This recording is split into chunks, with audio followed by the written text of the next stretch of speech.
Good morning students, welcome to Sandipani educational academy.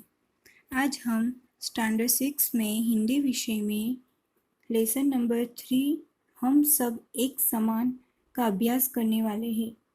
उसके लेखक रामेश्वर दयाल दुबे हैं। पाठ का परिचय देते हुए मनुष्य की यह स्वाभाविक प्रवृत्ति होती है कि उसकी अपनी विशेष पहचान हो। इसी भाव पर आधारित इस एकांकी में यानी कि इस चैप्टर में हाथों की पांचों उंगलियां अपनी अपनी विशेषता को लेकर विवाद करने लगती है, जबकि उनका कार्य स्थल समान होने के कारण वे एक दूसरे की पूरक है। किसी भी व्यक्ति अथवा वस्तु को उसके गुणों से जाना पहचाना जाता है, उसके आकार या रूप रंग से नहीं। यह एकांकी छोटे बड़े का भेद भूलकर समानता का संदेश देती है।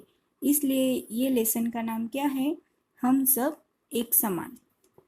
तो आइए देखते हैं पात्र परिचय। उसमें लड़का है वो अंगुष्ठ है यानी कि अंगूठा है। लड़की तर्जनी, जो अंगूठे के पास उंगली होती है छोटी वाली, उसे हम तर्जनी बोलते हैं। लड़की यानी कि मध्यमा, बीच वाली बड़ी उंगली। लड़की, दूसरी लड़की अनामिका यानी कि मध्यमा और कनिष्ठा के बीच की उंगली। लड़की यानी कि कनिष्ठा, किनारे की सबसे छोटी उंगली। तो चैप्टर की शुरुआत करते हुए मंच पर चारों लड़कियां मैं बड़ी कहकर झगड़ा कर रही है, शोर मचा रही है। तभी एक तगड़ा नाटे कद का लड़का अंगुष्ठ प्रवेश करता है। अंगुष्ठ यानी कि थंब।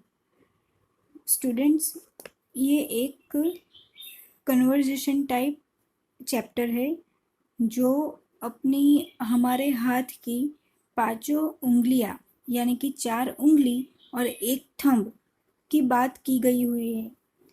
तो देखते हैं अंगुष्ठ क्या बोलता है। अंगुष्ठ बोला खींच कर,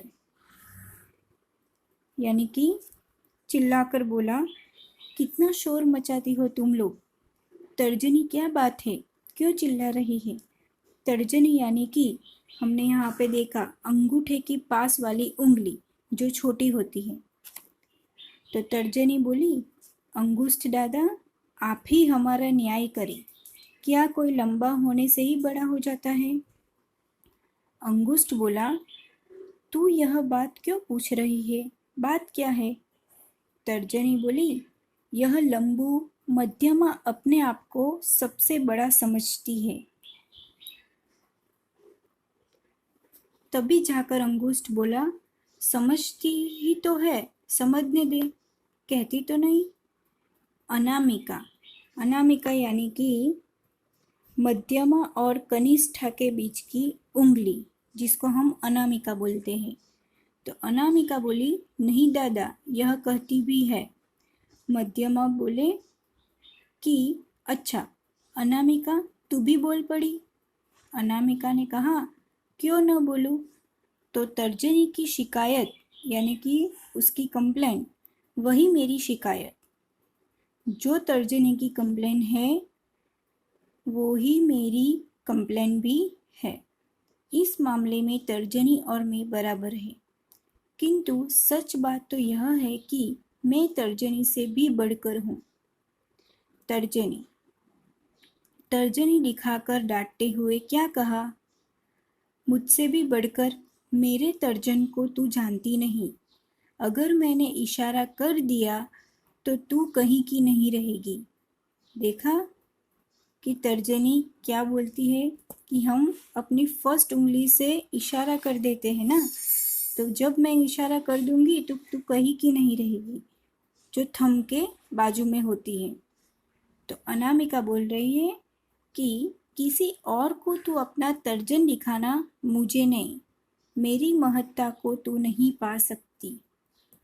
अंगुष्ठ, लो, तर्जनी और अनामिका में झगड़ा ही शुरू हो गया। यह कनिष्ठा भली है, किसी से नहीं लड़ती, सबसे छोटी है ना। यस, कनिष्ठ यानी कि सबसे छोटी उंगली। और अनामिका बोल रही है कि तू किसी और को तर्जन दिखाना, मुझे नहीं। अब अंगुष्ठ बोला कि लो, दोनों के बीच में झगड़ा शुरू हो गया। बेचारी कनिष्ठा ही भली है जो सबसे छोटी है। तब कनिष्ठा बोली, सबसे छोटी क्यों? मैं तो आपके बराबर हूँ। अंगुष्ठ हंसता है, मेरे बराबर कैसे? कनिष्ठा बोली, नाप लो, ऊंचाई में हम दोनों बराबर है। तर्जनी, चुप रहे। अंगुष्ठ दादा के बराबर बनने चली। कहाँ दादा और कहाँ तू? तब कनिष्ठा बोली, बनने नहीं चली, बराबर हूँ। दादा सिर्फ मोटे चौड़े हैं, मैं पतली। यानी कि अंगूठा हमारा कैसा होता है स्टूडेंट्स? थंब मोटा और चौड़ा, ब्रॉड होता है। अंगुष्ठ बोले, अच्छा, अब यह झगड़ा बंद करो, जाओ अपना अपना काम करो।